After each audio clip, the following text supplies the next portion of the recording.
Nabigyan na ng prangkisa ng TDRO ang mahigit 1,000 tricycle drivers at operators sa Batangas City. Alamin yan sa report ni Paul Hernandez.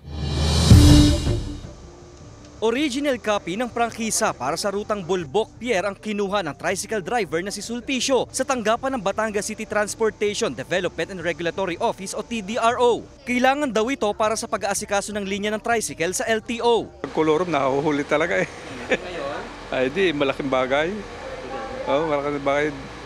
Legal, nasa legal. Kasama siya sa second batch ng mga na-awarda ng linya kamakailan. Higit 1,000 na ngayon ang nakatanggap ng mga bagong prangkisa. Ayon sa TDRO, lahat sila mapapabilang sa Group 5 o G5 na mamamasada sa lungsod. Ating G5 po ay doon sa mga lugar kung saan kulang talaga yung supply ng ating public transport. Kalimitan po sila ay nasa mga subdivision, mga loob na barangay.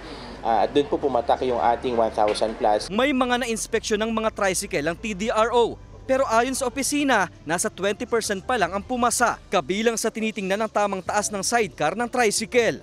Kinakailangan din may malinaw na nakakabit na control number. Dapat may basurahan na nakalagay itong ating mga tricycle drivers.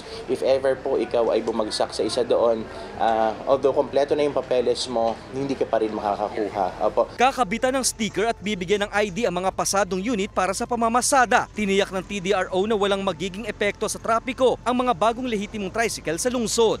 Kasama si Buhay Adante Jr., Paul Hernandez. Balitang Southern Tagalog.